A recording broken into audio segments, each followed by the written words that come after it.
በጣም ነው የሚሰግነው። በቅድሚያ እስቲ እንተዋወቅ። ማህሙድ ሐሰን ይባላል። ከሶማሌ ክልል ነው የመጣሁት። ኦጋዴን ነፃ አውጪ ድርጅት አባል ነኝ። እንግዲህ ሀገራዊ ምክክር ከተጀመረ ቀናቶች ተቆጥረው ዛሬ ላይ ደርሰናልና እንደ ባለፉት ቀናቶች ሀገራዊ ምክክር አካታችነቱ አሳታፊነቱን እንዴት አገኘኸው? እንደ አንድ ተመካካሪ መጀመሪያ እንደመጣ ነው የነበረውን እንትናችንና አሁን ስራውን ከገባን በኋላ ያለን ብዙ ነገር ተቀይሯል እና ምንድነው በጣም በቃ የሶማሌ ጋር ያለው ሁኔታን ብቻ እንደምንራመድ አይነት እንትን ነበር ይዘን የመጣ ነው። እዚሁ ስናይ ግን የሁሉም የብሔር ብሔረሰቦችም እንትኑን አንድ ላይ አንድ አይነት ሲሆን ሁላችንም ተግባብተን አይ ቲንክ ባያ ነው የጋራ እንትን አስተሳሰብና የሁሉም ችግር የሁላችንም የሶማሌ ችግር የሁላችንም ችግር መሆኑን ተረዳውት አንደኛው። ሁለተኛው ሁላችንም የችግራችንን አዳምጠን አንድ ላይ እንደምንፈታ የሚል እንትን ነው ያይለኛል። እንትን በተሰራው መሰረት ሲስተሙም ድግግም ስለሚሄድ ቀስ ብሎ ስለሚሄድ ያለፍከው ነገሮችም እየተማርክ ነው የምትሄደውና አንድ ነገር ካመለጠ ዞሮ ስለሚመጣ ቀጥሎ ማነው ጊዜ ሲመጣልህ እየተጠቀምክ ነው የምትሄደውና በአጠቃላይ አይ ቲንክ ጥሩ ኤክስፒሪየንስ ነው ለኔ። በላስ ደግሞ ምንድነው ኢትዮጵያ የምትባለው ነገሩም ያለውን ኢሜጁም በደንብ ነው አሁን ቢልድ የሚያደርገው። ይሄንን ኢትዮጵያ በብዙ ብሔር ብሔረሰብ ነተ ታሪካውም ደግሞ በጣም እንትን ኮምፕሌክስ ናትና ብዙ ነገሮችን ስለምትጋር አሁን ትክክለኛው ኢትዮጵያ በዚህ ነው የተማርነው። ስለዚህ ከዚህ በኋላ ያለውን ደግሞ ምንድነው የሚያግዝን የጋራ ነገርን ለማራመድ የጋራ እንትኑን መልሱን ለመፈለግ የተለያየ ጥያቄው ቢኮዝ አሁን ያለነውን ጥያቄም ከሁሉም አቅጣጫው አይ ቲንክ በቀረው ቀናቱን አሁን ከ10 ግሩፕ ጀምረን 50 መተን እንደገና 250 ሀሳቦችን በቃ እየተሰበሰቡ ነው። መጀመሪያ ግሩፕን እንደጀመርነው አንድ ሀሳብ ለማምጣቱም በጣም ግርግር ነበር። መጨረሻ ላይ ግን የተላመደን መጀመሪያ እንዳውም 10 ግሩፕ ላይ ያለን ማትፈልገው ነገር ሌላ ሰው ሲያነሳ ለማዳመጥም እየተጀገርን ነበር።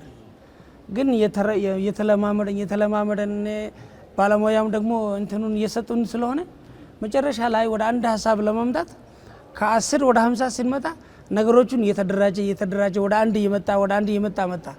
መጨረሻ ላይ ደግሞ ከ50 ወደ 250 እየተደራጀ መጣ። ያ እንዳለ ሆኖ ግን ማነው ያልተግባብና ነው እንትን ሀሳቦችም አሉ በጎን ለጎን።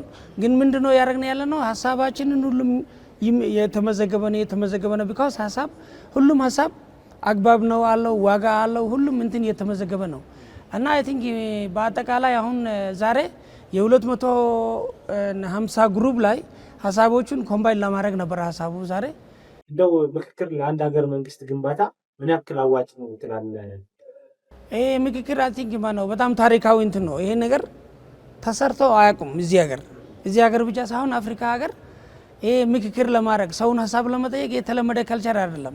የኢትዮጵያ ሀገር ደግሞ ከሌሎቹ የምትለየው እዚህ የነበረውን መንግስታት የሚገዙት ሰዎች በሚሊተሪ ነበረ ሰው የሚገዛው ሀሳብ አይጠየቁም። አገሩ አንድነት ለመቀጠል ወሳኝ ነው። እንዳውም የአንድ ጊዜ የሚሰራው ስራ አይደለም።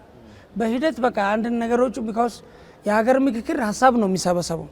ሀሳቦቹን ሁሉም አጠቃላሉ አንድ ላይ ለማስተካከልና ወደ አንድ ወጥ የሆነ እንትን ለማድረግ ጊዜ ይፈልጋል። ስለዚህ አይ ቲንክ ይሄ በጣም እንትን ነው ታሪካዊ እንትን ያሰራር ነው። ለሀገሪቱ ደግሞ ዋስትና የሚሰጥ ነው። ይሄ አብሮ ለመቀጠል የጋራ እንትኑን ለማስተካከል የሰዎቹን እንትኑን የሚሰማ ነገሮችን ትሪት ለማድረግ ያ ሁሉም ይሄ ሚዳኑበት እንትን ስለሆነ አሁንም ታጥቆ የሚንቀሳቀሱ አካላት አሉ፣ በጦርነት የሚያምኑ አካላት አሉ። ከጦርነት ይልቅ ምን ያክል ነው ምክክር አስፈላጊ ነው አንተ የምትለው? በዚህ ዘመን እንግዲህ ጦርነት አስፈላጊ አይደለም። ተመካክረ አንድ ሀገር መገንባት ነው፣ ህብረ ብሔራዊ የሆነች ሀገርን መገንባት ነው ዋናው ዓላማው። እንደው ከዚህ አኳያስ እንዴት ታየዋለህ? ተዋግተናል፣ ተበልተናል፣ ተጨፋጨፈ። አሁንም እኮ ስብሰባ ላይ ስንሄድ የምናወራው ውጊያ በውጊያ ነው። ያ ምንም አላመጣም። ኢትዮጵያም እኮ እዚህ ድረስ ያመጣው እኮ የውጊያ ነው። ስለዚህ ሰው ተስማምቶ ተነጋግሮ ኮንቪንስ መደራረግ ነው እንጂ መሳሪያ ምንም አያመጣም። ቢኮዝ መጨረሻ ላይ 1 ሚሊዮን 3 ሚሊዮን ገለህ መጨረሻ ላይ እኮ ወደ ጠረጴዛ መምጣት አይቀርም። ስለዚህ ለምን ሰውን ትገላለህ? አንተ መተህ ጉዳዩን በደንብ ከሚመለከተው ጋር ቢታወራ ይሻላል። ስለዚህ እኔ መሳሪያና ይሄ ውጊያ ምናምን አዋጅ ነው ብዬ አላምንም። በዚህ ሰዓት ምን ተስፋ ታደርጋለህ እንደ አንድ ዜጋ? ይሄ ምክክር ለኢትዮጵያ ምን ይዞ ይመጣል? አሁን ስለተመካከረን ሁሉም የራሱ ደግሞ አሻራ ስላስቀመጠው የጋራ መንግስት ነው የሚሰራው፣ የጋራ ሀገር ነው የሚሰራው፣ የጋራ ታሪክ ነው የሚሰራው፣ የጋራ ማንነት ስለምንሰራው እና ብዙ ተስፋ አደርጋለሁ። የኔ ልጆች ከኔ የበለጠ እንትን አላቸው፣ እድለኞች ናቸው። ታንክ ዩ።